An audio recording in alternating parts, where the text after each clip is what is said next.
Good afternoon, ladies and gentlemen.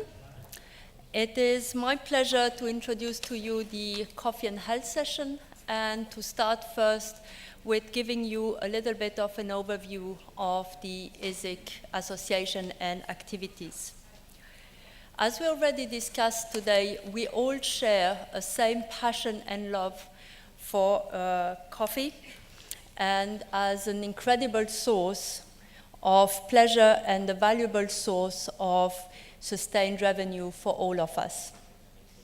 However, we should also hear the recurring concerns expressed around the impact of coffee consumption and health.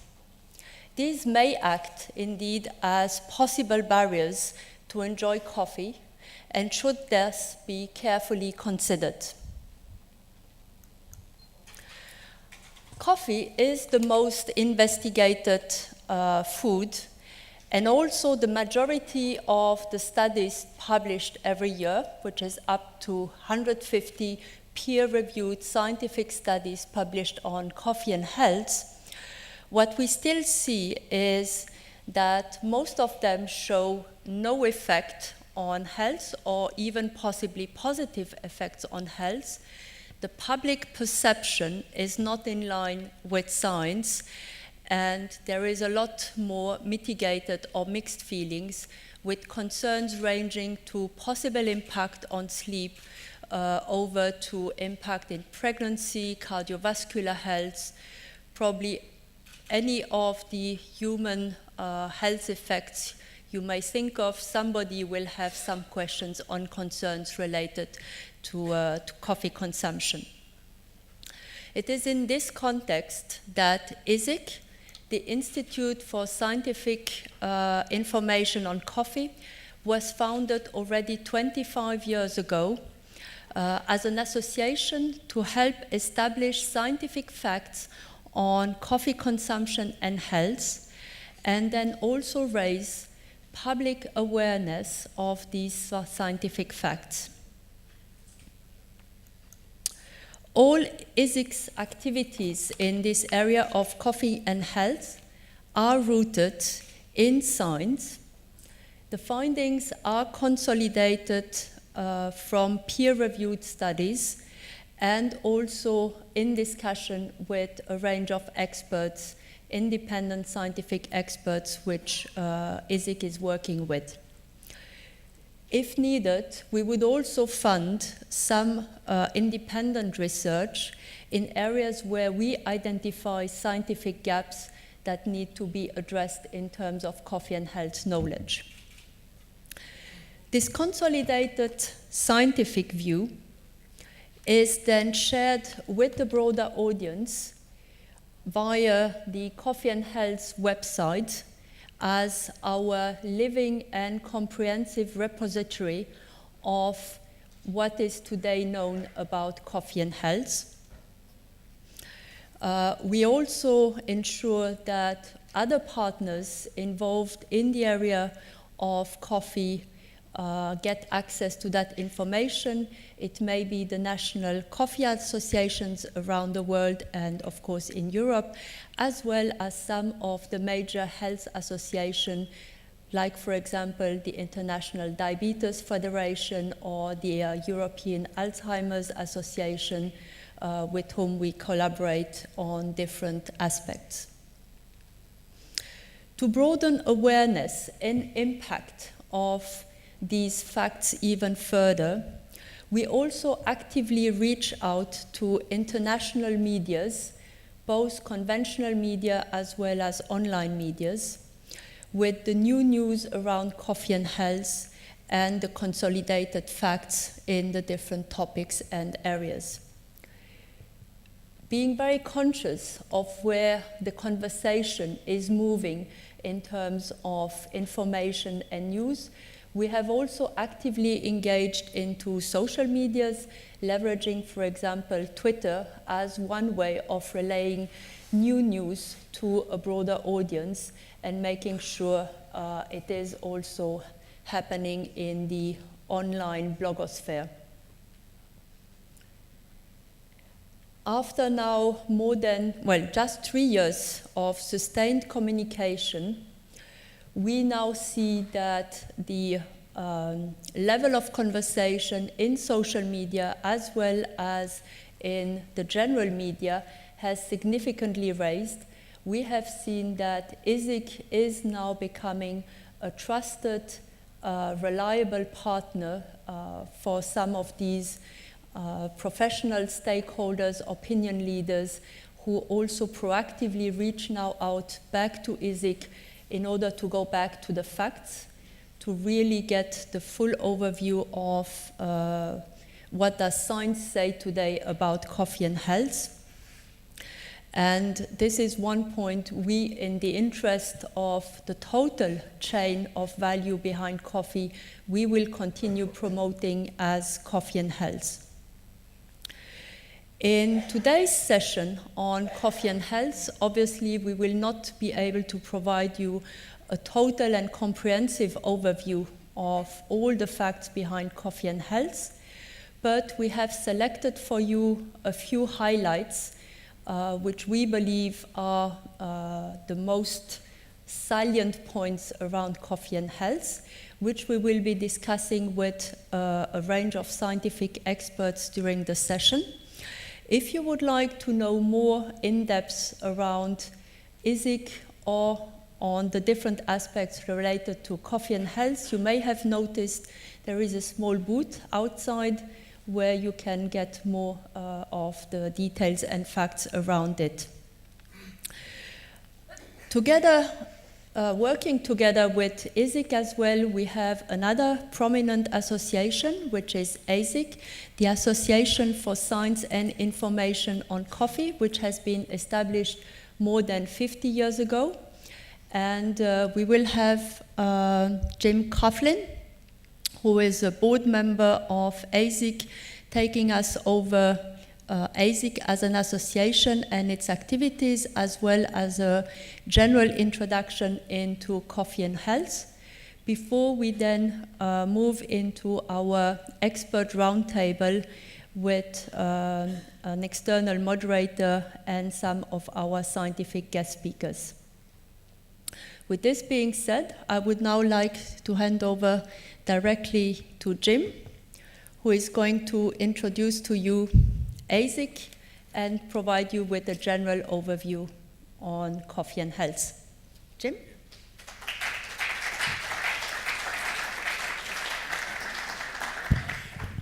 Good afternoon, ladies and gentlemen. I'm happy to be here.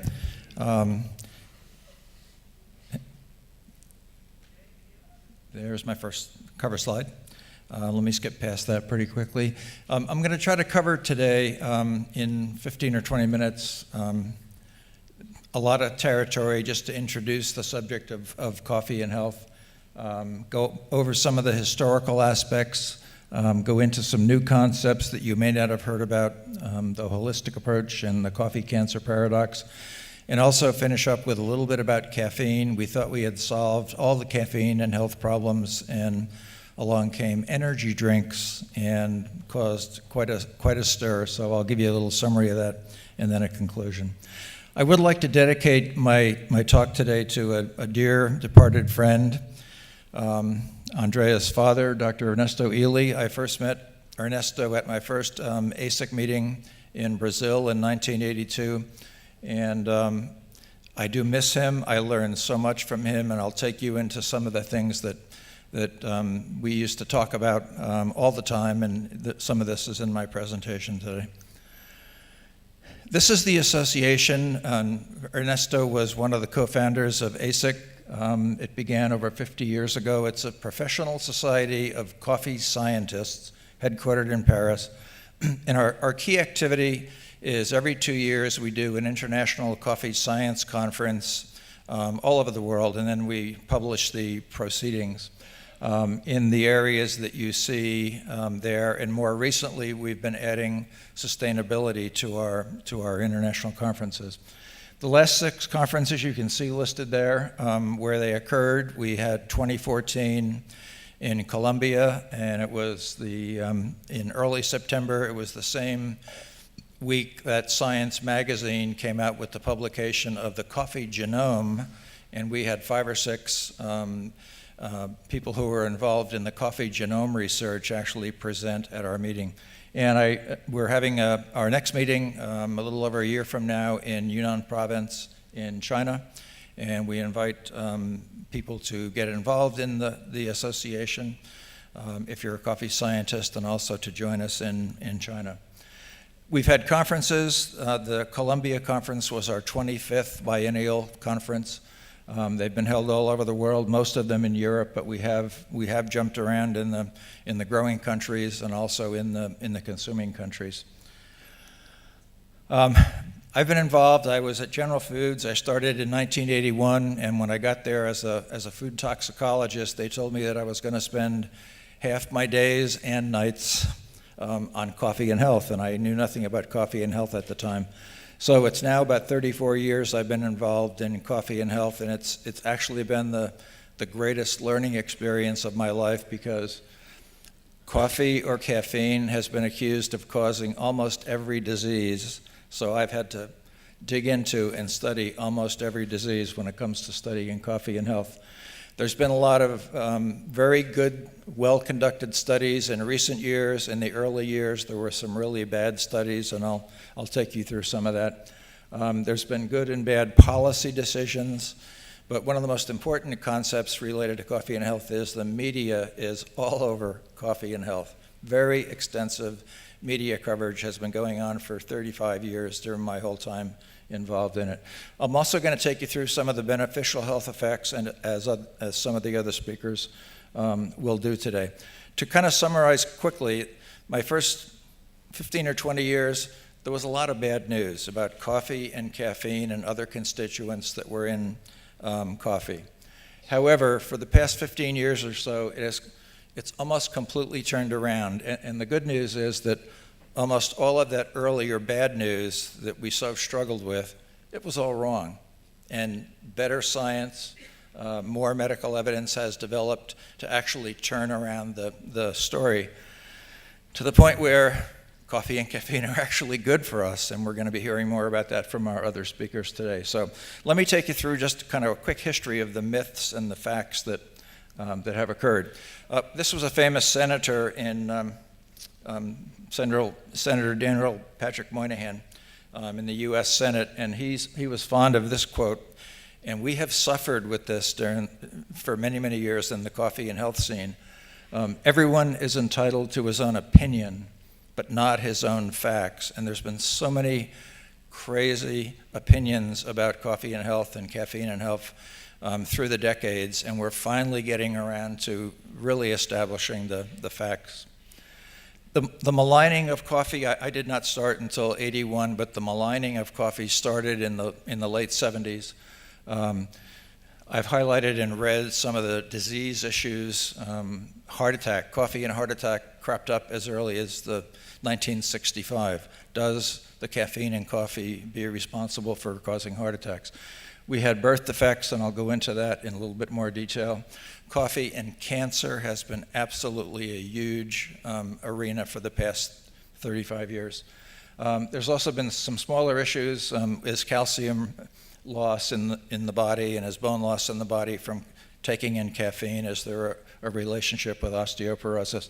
And then we have everything that you know about the central nervous system, the worries about the stimulant effects, the anxiety, sleep disturbance, and I'll mention a little bit more about addiction in a minute.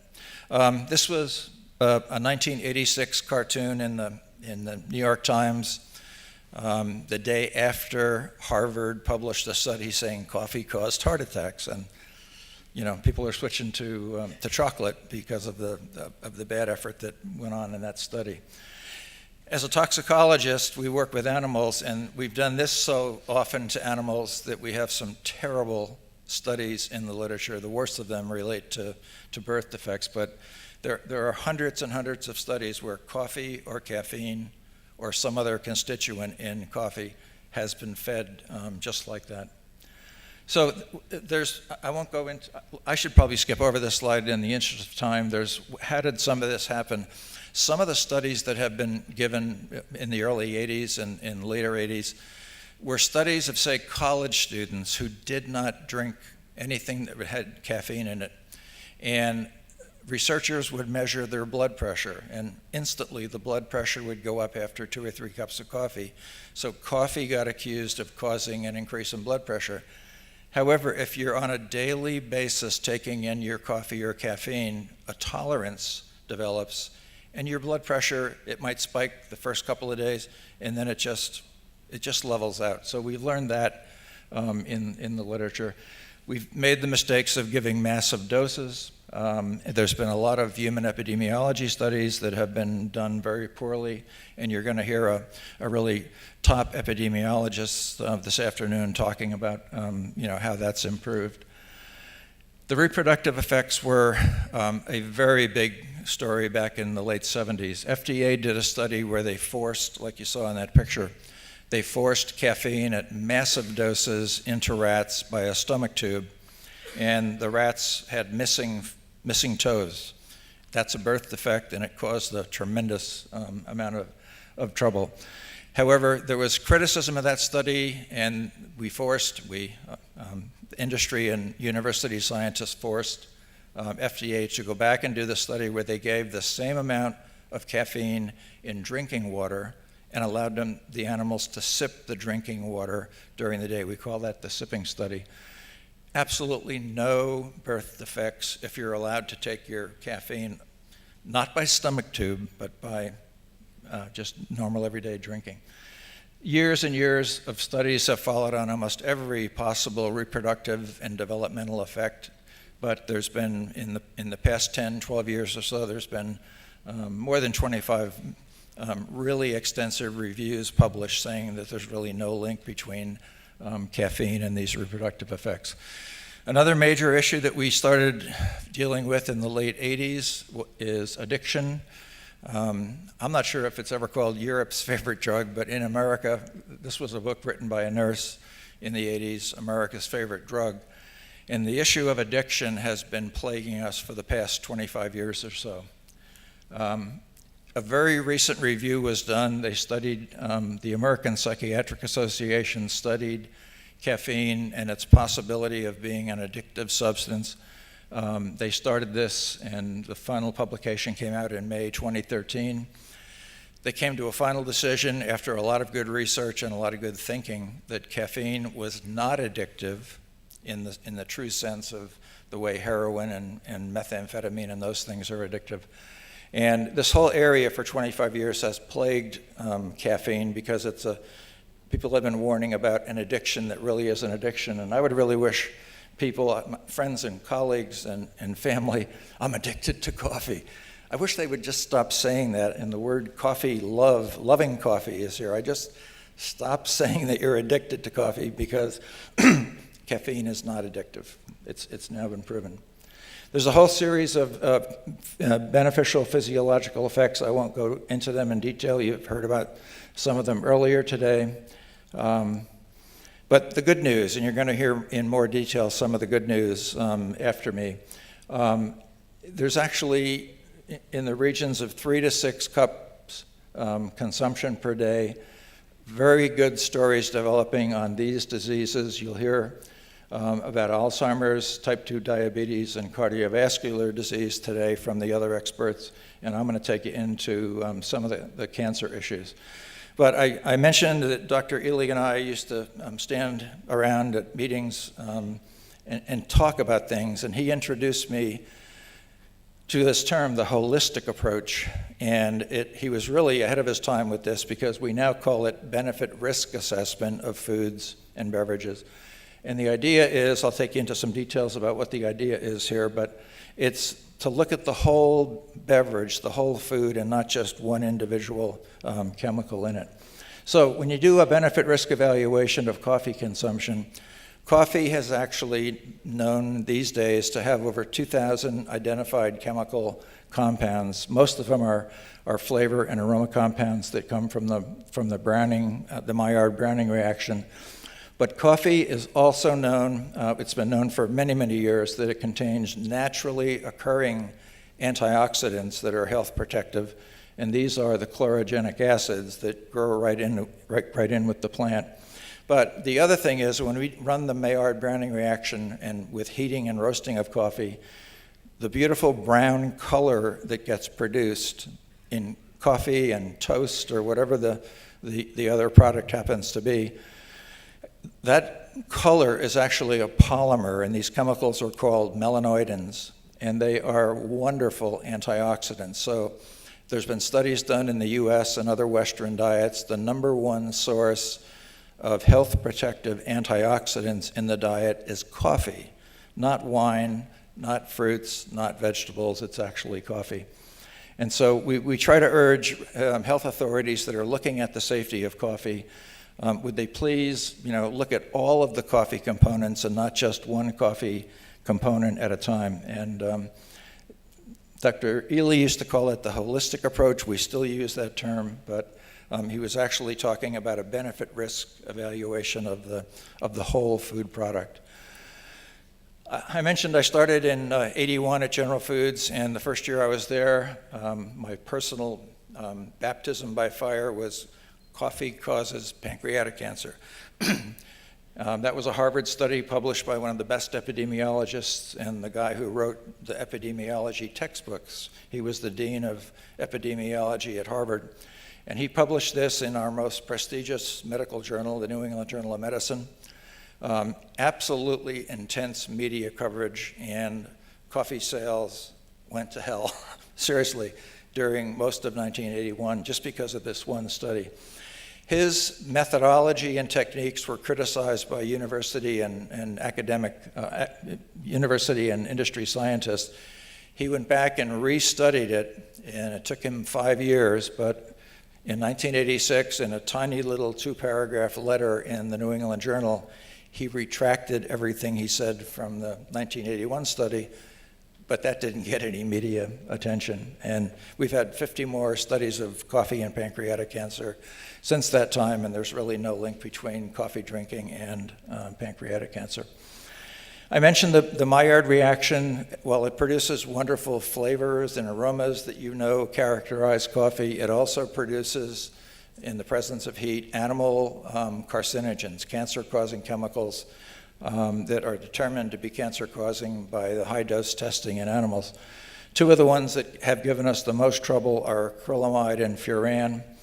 But even though those couple of chemicals, there's a few dozen carcinogens in coffee, if you use the holistic approach or looking at the whole risk-benefit, we've had over 600 human epidemiology studies published over the past 35 years or so, and there is absolutely no evidence that coffee is raising the risk of cancer.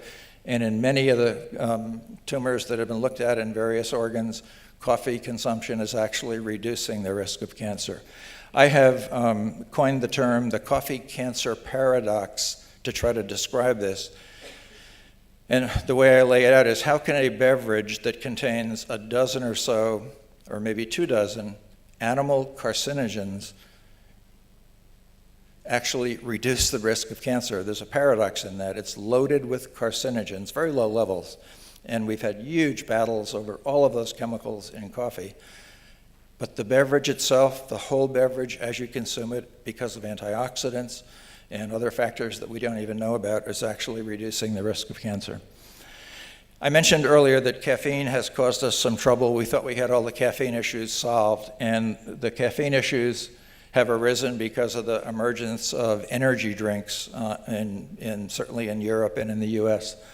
And there's been a lot of scrutiny in the past couple of years about caffeine safety, and I don't believe there is a problem. Let me take you quickly through some of that. This is what's been causing us the problems, the energy drinks, which have about the same level of caffeine per ounce as, just home-brewed coffee. There's no more, these aren't caffeine bombs. They have the same caffeine level as most coffees. But there's been a huge furor in the US Congress and the US FDA starting in 2013. There was a big congressional hearing, a Senate hearing in July 2013. There's been a great concern that these energy drinks are, seriously, some congressmen believe that energy drinks are killing adolescents. And so it's been a huge problem, not only in the US, but also in other parts of the world. I was invited to testify at the Senate hearing. I wasn't looking forward to it. There were 3 public health officials who were against caffeine. There were 3 senior executives of the energy drink companies who testified, and I testified on the safety of caffeine. They gave me 5 minutes to summarize the safety of caffeine, and I could summarize it here. The first bullet, caffeine is safe. The second bullet, caffeine is safe. The third bullet, caffeine is safe. I just kept repeating the body of knowledge that we know about caffeine, that moderate consumption is not a safety concern. We did have a huge workshop that was put on by the Institute of Medicine. FDA asked for this workshop to be held. It was held in August 2013 with a lot of experts coming to present. And now this has been published if you wanted to check it out in the literature. And this just hasn't been a US problem. The European Commission asked EFSA, the European Food Safety Authority, in February 2013 if they would take a look at it. And there was a big 2-year study by experts in Europe on this whole issue of caffeine. I've highlighted in red the main messages that came out of the final report, which appeared in May of this year, that single doses of caffeine up to 200 milligrams and then daily intakes of caffeine up to 400 milligrams is not a safety concern for adults. For pregnant women, we want pregnant women to stay about 200 milligrams, just to be cautious, 200 milligrams per day. But this focus has been because of the caffeine added to energy drinks. And we know from our coffee literature of 3, 4, 5, and 6 cups and some of the disease reductions you're going to be hearing about, many of us believe that you can have more than 400 milligrams of caffeine in a daily intake and do it quite safely. To summarize, as I mentioned before, the good news is that almost all of that bad news was wrong about coffee and caffeine. There's been a huge number of studies. There's probably, since I've been involved for the 35 years, there's probably been 25,000 studies published on coffee and caffeine with every disease imaginable. These studies, some of the more well-done recent studies, show that you could even support higher levels of safety with coffee. And in the past 10 to 15 years, you're going to hear 3 researchers after me talk about how it's not only we have kind of put down the bad news has been put away, but there's actually some very good news about disease reduction with coffee consumption.